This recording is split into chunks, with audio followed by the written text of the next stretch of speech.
Hello. Hello good morning. ലളിതയാണ്. അതെ, holiday തന്നെയാണ്. കോവളത്തോ വരാം. ഒരു സ്വിമ്മിംഗ് നടത്തിക്കളയാം. അതെ, ഒരു പ്രസന്റ് മീറ്റിംഗ് 4 മണിക്ക് 4 o'clock. Okay, bye bye bye bye by.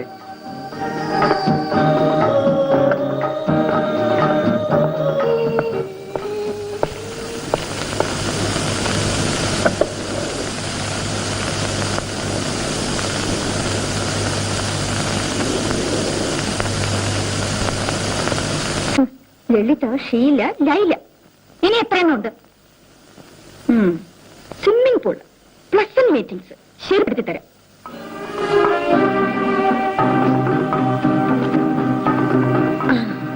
Sheela,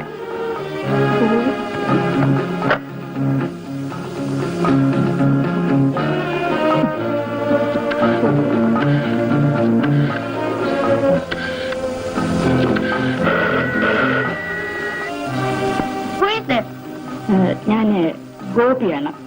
hello ഗോപിയേട്ടാ, എന്താ ശബ്ദത്തിനൊരു മാറ്റം? അത് തൊണ്ടയ്ക്കൊരു കിരികിരിപ്പ്.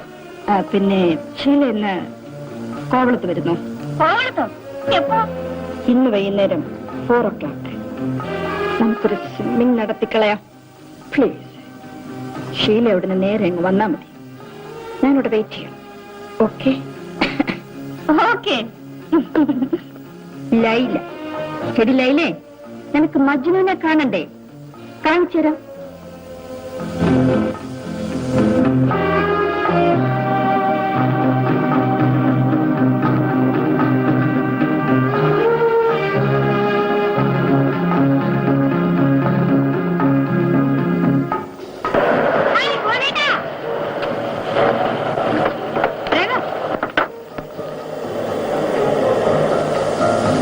Hello Sheela, excuse me.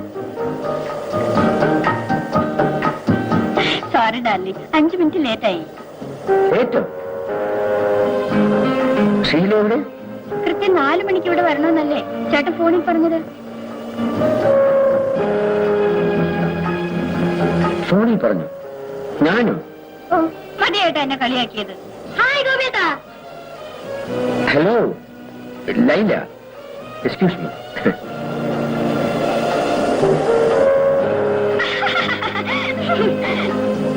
Cinema പ്രേമി ക്യാൻസൽ ചെയ്താ ഞാൻ സ്വിമ്മിങ്ങിന് വന്നിരിക്കുന്നത്.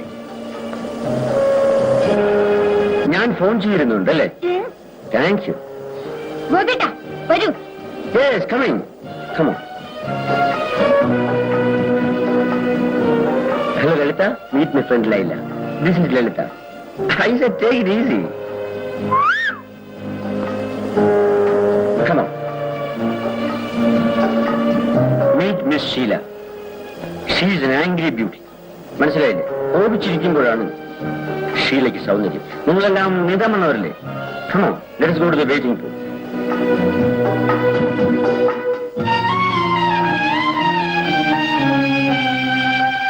Come on ഗോപിയേട്ടാ, let us swim. എനിക്ക് ചെറിയൊരു ജലദോഷം. അങ്ങനെ അങ്ങ് പോയാലോ? Come on ഗോപിയേട്ടാ.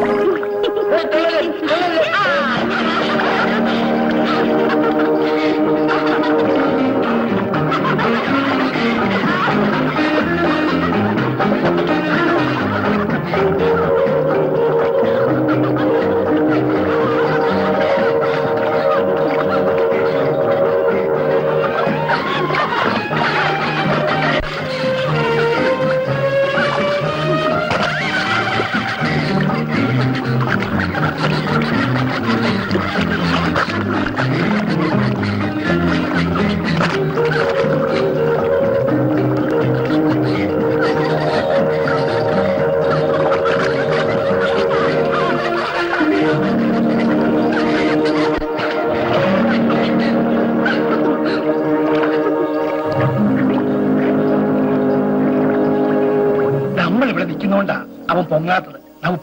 ശരിയാ മുത്തച്ഛ, നമുക്ക് പോകാം. ഇല്ലെങ്കിൽ ശ്വാസം മുട്ടി വിഷമിക്കും.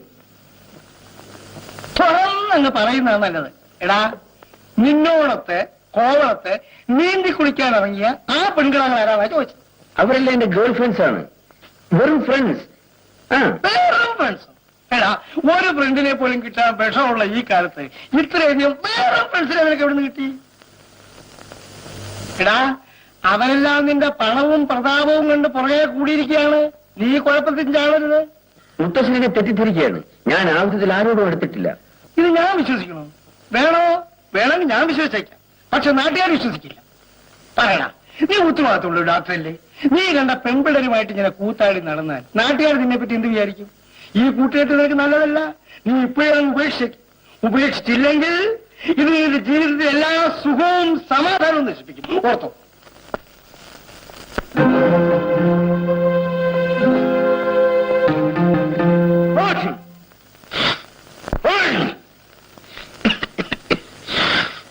ഡോക്ടർക്കും ജലദോഷം പിടിക്കുമോ? സ്വിമ്മിംഗ് പൂളിന് കിട്ടിയതാ. മണിക്കൂറുകളോളല്ലേ മുങ്ങിക്കിടന്നത്. പെൺപിള്ളേരെല്ലാം കൂടെ പറഞ്ഞേച്ച് നീ പറഞ്ഞിട്ടില്ലേ മുത്തശ്ശൻ വന്ന്? ഞാനും വന്നിരുന്നല്ലോ. എന്നെ കണ്ടില്ലേ? നിന്നോട് ആര് പറഞ്ഞു അവിടെ വരാൻ? ചേട്ടൻ എന്തിനാ ഒരു പെണ്ണിനെയും കൂട്ടി അങ്ങോട്ട് പോയത്? അത് എന്റെ ഇഷ്ടം. ഇത് എന്റെ ഇഷ്ടമാണ്.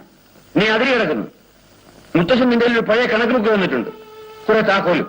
നീ ഇവിടുത്തെ അല്ലത്തിന്റെ കാര്യങ്ങൾ അന്വേഷിക്കുന്നുണ്ട്. എന്നുവെച്ച് എന്നെ ഭരിക്കാൻ വരരുത്. ചേട്ടൻ എന്തിനാണ് എപ്പോഴും കണക്ക് പുസ്തകത്തിന്റെയും താക്കോലിന്റെയും കാര്യം പറയുന്നത്? ആർക്ക് വേണം ഇതെല്ലാം? കണക്ക് പുസ്തകവും പണവും അലമാരയിലുണ്ട്. ഞാൻ പോകുന്നു. അർഹതയില്ലാത്ത ജോലിക്ക് ഞാൻ ഇങ്ങോട്ട് വരുന്നില്ല. പോരെ? അയ്യോ, ഭയപ്പെടുത്തല്ലേ. നീ ഇല്ലെങ്കിൽ ഇവിടുത്തെ കാര്യങ്ങളൊന്നും നടക്കില്ല. ഞങ്ങൾ കഷ്ടപ്പെട്ടു പോകും. കാര്യങ്ങളെല്ലാം ഭംഗിയായി നടക്കുമല്ലോ, അതുകൊണ്ടല്ലേ പോകുന്നത്.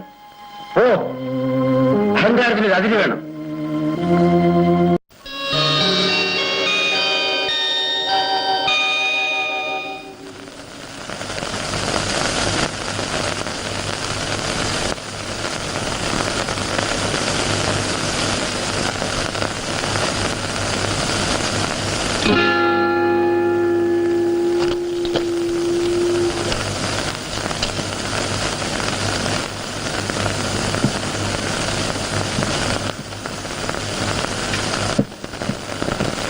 എന്താ കാപ്പിണ്ട് വരാത്തെ? സുമതിക്കുഞ്ഞ് ഇനിയും വന്നിട്ടില്ല. ഒരു ദിവസം സുമതി കുഞ്ഞില്ലെങ്കിൽ ലോകം നിശ്ചലമായി പോവോ? താക്കോലുകൾ സുമതിക്കുഞ്ഞിന്റെ കയ്യിലാണ്. അല്ല, താക്കോൽ എന്റെ കയ്യിലുണ്ട്. ഉച്ചയ്ക്ക് ഊണിന് എന്തെല്ലാം വേണമാവോ? എന്ത് വേണേലും അയക്കോ, തന്റെ ഇഷ്ടം. എന്തെല്ലാം വേണമെന്ന് സുമതിക്കുഞ്ഞാ പറയാറുള്ളത്. നാശം. എല്ലാ കാര്യങ്ങളും അവളുടെ കയ്യിലായി. നമ്മയൊക്കെ ഒന്നിനും കൊള്ളരുതാത്തതാക്കി അവള്. കുട്ടനായരെ, അവളില്ലെങ്കിൽ ഇവിടുത്തെ കാര്യങ്ങളൊക്കെ നടക്കണം. ഉച്ചയ്ക്ക് ഊണിന് ഒരു 10 കോഴിയെ വെച്ചോ. 10 പോരെങ്കിലും ഒരു 15 വെച്ചോ. ഇക്കണക്കിന് പോയാൽ അണ്ടിപ്പരിപ്പ് തിന്നാൻ വേണ്ടി കപ്പല് വിറ്റവന്റെ ഗതി ആവുമല്ലോ. നീ ഇന്ന് ബംഗാളിൽ പോകുന്നില്ലേ? ഇല്ല. എന്താ? പോകുന്നില്ല, അത്രേ ഉള്ളൂ. നീ പോയില്ലെങ്കിൽ അവിടുത്തെ കാര്യങ്ങളൊന്നും നടക്കില്ലല്ലോ. നടക്കണ്ടച്ച. എല്ലാത്തിനും ഞാൻ വേണമെന്ന് എന്താ ഇത്ര നിർബന്ധം? നിർബന്ധമുണ്ട്. എല്ലായിടത്തും നിന്റെ കണ്ണും കയ്യും തന്നെ എത്തണം, അല്ലെങ്കിൽ കുഴപ്പമുണ്ട്. മകള് ഞങ്ങളെ പട്ടിണിക്കിടാൻ ആ ഭാവം. ഇതുവരെ ഒരു തമ്പ്ള കാപ്പി പോലും കുടിച്ചിട്ടില്ല. എന്താ ഇത് സുമതി? നീ ഒന്ന് അങ്ങോട്ട് ചെല്ല്. മരുന്നില്ലെങ്കിൽ വേണ്ട, എനിക്ക് സുഖമായി. മരുന്ന് കഴിക്കണ്ട, ചുരുട്ട് വലിക്കാം, ഇഷ്ടം പോലെ പഞ്ചസാരയിട്ട് കാപ്പി കുടിക്കാം. ആരാ പറയാൻ? നല്ല ഉദ്ദേശത്തോടെയാണ് മുത്തച്ഛൻ ഞാനിതെല്ലാം ചെയ്യുന്നത്. പക്ഷെ ഗോപിച്ചേട്ടൻ അതൊന്നും മനസ്സിലാക്കുന്നില്ല. നീ ആരാ? നിനക്ക് ആര് തന്നെ അധികാരം എന്നൊക്കെയല്ലേ ചോദ്യങ്ങൾ. നിനക്കവനെ നിയന്ത്രിക്കാനുള്ള അധികാരമുണ്ട്. ഞാനാ പറയുന്നത്. നോക്ക് സുമതി, അവനൊരു ശുദ്ധൻ. നിനക്ക് പറഞ്ഞൂടെ? ദേഷ്യം വരുമ്പം എന്തെങ്കിലുമൊക്കെ പറയും, പിന്നെ കേറി. ഇപ്പൊ കേറിട്ടോളാ ഇരിക്കുന്നത്. നീ അങ്ങോട്ട് ചെല്ല്. ആദ്യം അടുക്കളയിലോട്ട് ചെല്ല്, അല്ലെങ്കിൽ 10-15 കോടിയുടെ ജീവൻ നഷ്ടപ്പെടും.